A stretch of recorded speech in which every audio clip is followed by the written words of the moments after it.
Ok, vamos con el primer problema de propiedades coligativas. Nos piden calcular la temperatura de ebullición y de congelación de una disolución de glicerina C3H8 o 3 en agua, cuya concentración es del 20% pues de glicerina en agua. Nos dan la constante crioscópica y ebullicópica del agua. La crioscópica en 1.86, la ebullicópica en 0.52. Lo primero que tenemos que tener en cuenta son las unidades que nosotros vamos a utilizar. Primero que nada, pues los datos.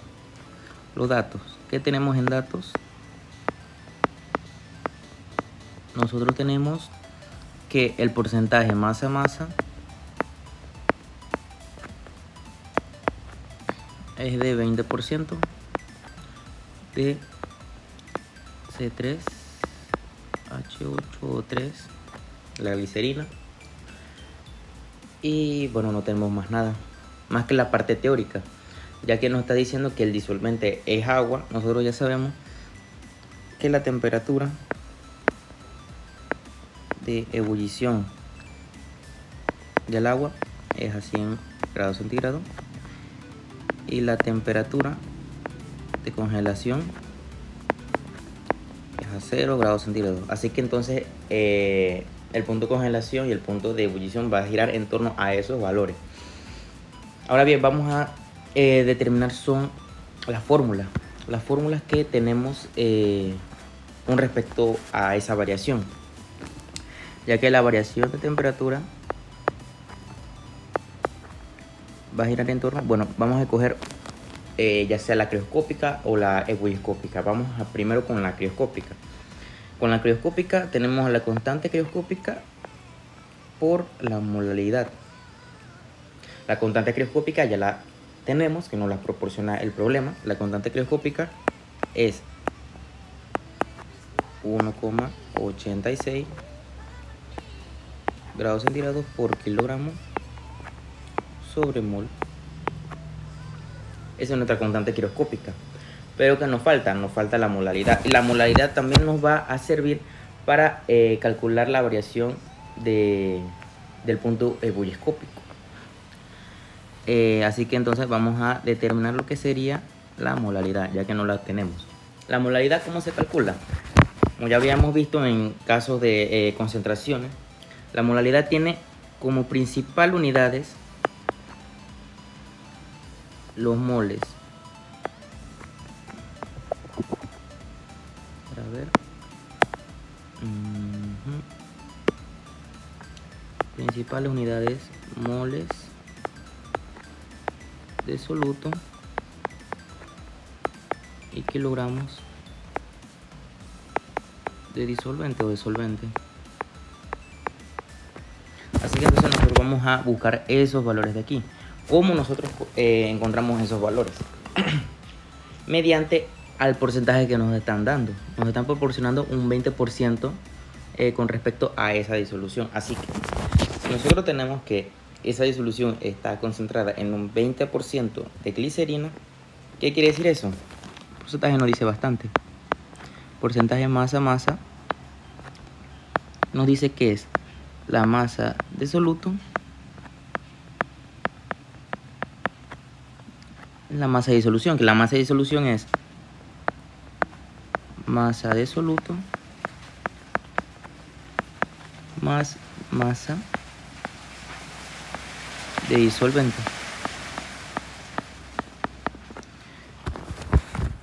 Y como nos está diciendo que la masa, el porcentaje de masa-masa está aquí a 20%, ¿qué nos quiere decir? Que por cada 100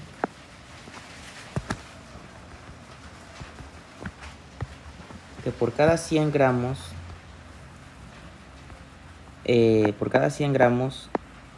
de esta disolución, o sea de glicerina más agua, hay 20 gramos de glicerina. Y ya esto nos dice bastante. ¿Por qué? Porque tenemos ya la masa de soluto sobre una cantidad X de disolución. Por cada 100 gramos de disolución acuosa hay 20 gramos de glicerina. Y nosotros sabemos que masa de soluto más la masa de el disolvente va a ser igual a la disolución, ¿cierto? Así que si nosotros sabemos esto, nosotros ya con prueba teórica, nosotros ya sabemos que aquí en este caso, hipotéticamente, por cada 100 gramos de disolución tenemos 20 gramos de glicerina. En este caso la glicerina sería nuestro soluto. Así que la masa de soluto es 20 gramos más el disolvente, que no lo tenemos, lo vamos a obtener igual a la disolución, que la disolución es en 100 gramos. ¿Y qué nos quedaría? Bueno, despejando aquí, si está sumando los 20 gramos, pasaría restando, nos queda 100 gramos menos 20 y nos da igual a 80 gramos. Así que, ¿qué nos quiere decir esto? Que en este caso nosotros tenemos 80 gramos de agua. Quiere decir que 80 gramos de disolvente. Y esto ya lo podríamos aplicar en lo que sería la fórmula. Bueno, no en su totalidad, ya que entonces aquí en este caso nos están pidiendo son kilogramos de disolvente. Y los kilogramos de disolvente no lo tenemos en sí. Tendríamos que transformarlo, pero no es que sea gran problema. Pero lo que sí sería un problema serían los moles de soluto, ya que aquí los moles, la cantidad de soluto lo tenemos es en gramos. Pero nosotros podemos saber que gracias a esta fórmula nosotros podemos calcular lo que sería el número de moles de soluto. El número de moles va a ser igual a la masa sobre su peso molecular. Así que lo que haríamos es eso, dividir la masa que nosotros tenemos sobre el peso molecular. Siguiendo colocando valores acá, tenemos que la masa de disolvente va a ser igual a 80 gramos, que 80 gramos va a ser lo mismo que decir 0,80 kilogramos. Por simple conversión, solamente dividiríamos 80 entre 1000, que sería la equivalencia de 1000 gramos igual a 1 kilogramo, y tendríamos que eso es igual a eso, ya que entonces nosotros en la molaridad trabajamos con kilogramos. Y en el caso del número de moles del soluto no lo tenemos, pero sí tenemos datos importantes. La masa, que si nosotros trabajamos en una disolución en este porcentaje, decimos que la masa, ya que el porcentaje nos está diciendo que es al 20%, decimos que es 20 gramos.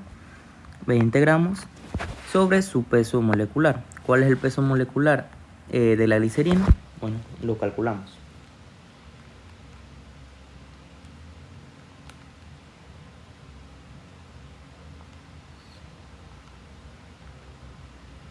Más 8 sería 92 gramos mol. Este peso molecular nosotros lo calculamos ya sea porque nosotros no sepamos el peso molecular de cada uno de los elementos y vayamos entonces sumándolo, o con respecto a la tabla periódica, pues que ahí están ubicados perfectamente cada uno de esos pesos moleculares. Aquí gramos se va con gramos y obtendríamos una división. 20 entre 92 sería a 0,22 moles de soluto. Así que tenemos 0,22 moles de soluto. Y a eso es lo que nos faltaría para aplicar la fórmula de molaridad. Vamos acá. Aquí entonces mole de soluto y kilogramos de disolvente. El mole de soluto nosotros decimos que era igual a 0,22 moles. Y los kilogramos de disolvente 0,080 kilogramos. Aquí esto que va a ser igual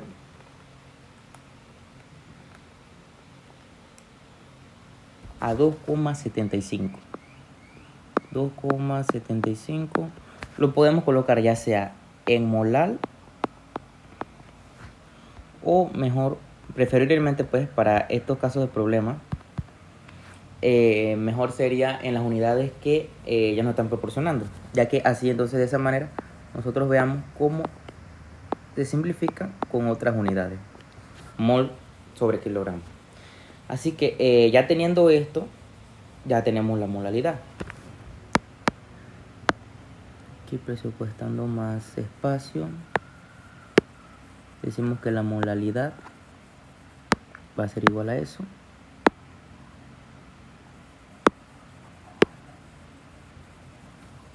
Y aplicamos esta fórmula, la fórmula del punto crioscópico, que nos dice que la variación de temperatura va a ser igual a la constante crioscópica, que la constante es 1,86 grados centígrados por kilogramos sobre mol, por la molalidad. La molalidad ya la tenemos, ya la calculamos, que es 2,75 mol sobre kilogramo.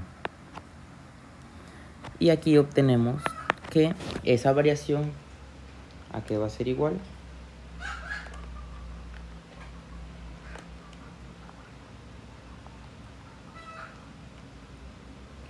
va a ser igual a 5,1 5,12. Aquí mol se va con mol y kilogramo se va con kilogramo. Ahí es lo que decía con respecto a las unidades. Y nos resulta que la variación va a ser igual a 5,12 grados centígrados. ¿Y este problema que va a estar ahí? No. Para comenzar, todavía tenemos lo de la ebulliscópica, que no la hemos calculado, y que la crioscópica no puede quedar así, ya que nosotros sabemos que la temperatura crioscópica o la temperatura de congelación del agua es a 0 grados centígrados. Y como vemos acá, está a 5,12. No puede elevarse. De hecho, al contrario, se debe disminuir. Así que nosotros aplicamos lo que sería la fórmula de ya para evaluar lo que sería la temperatura final de congelación, del punto de congelación. Y tendríamos que restar esa temperatura del solvente puro menos la variación de temperatura que nosotros habíamos obtenido. Voy a colocarlo con su símbolo, la variación de temperatura. Y esto pues es lo mismo, solamente que con la temperatura en forma negativa y de esta manera ya comprobada, que sería a menos 5,12 grados centígrados. Y de esta manera ya obtenemos lo que sería el resultado del punto de congelación de esta disolución. El punto de congelación sería de menos 5,12 grados centígrados. ¿Ya? Y bueno, ya que tenemos esa parte ahí, podemos nosotros ya obtener el otro valor. Aquí nos están pidiendo la temperatura, el punto de ebullición y de congelación. Ya obtuvimos la de congelación, nos falta la temperatura de ebullición. Y no es muy difícil. Sería solamente aplicar la misma concentración, la misma molalidad, pero cambiando pues el valor de la constante de congelación, la constante crioscópica, que sería con la constante ebulliscópica. Así que entonces lo colocamos acá. En este caso la variación de temperatura va a ser igual a la constante ebulliscópica por la molalidad. La constante ebulliscópica en este caso fue de 0,52 grados centígrados por kilogramo sobre mol por los 2,75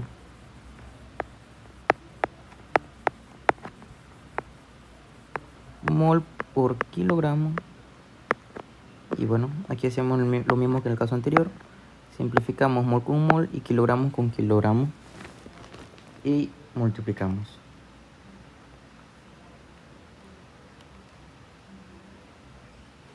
Y nos da como resultado a 1,43 grados centígrados. Quiere decir que la variación de temperatura aquí va a ser a 1,43 grados centígrados. Y como nosotros asumimos que es una variación de temperatura en el punto de ebullición, ¿qué quiere decir? Quiere decir que hay un aumento. Así que si nosotros tenemos en cuenta que la temperatura de ebullición del agua es a 100 grados centígrados, nosotros tenemos que añadir a los 100 grados centígrados esta variación, ¿ya? Entonces tenemos que agregárselo, tenemos que sumarlo. Así que la temperatura de ebullición va a ser igual a la temperatura del solvente, o sea, la inicial, más la variación de temperatura. La variación de temperatura es cuando se le agregó el soluto.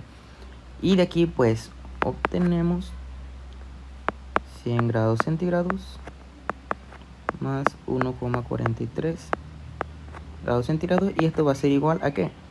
Va a ser igual a 101,43 grados centígrados. Para ver si se puede ver bien.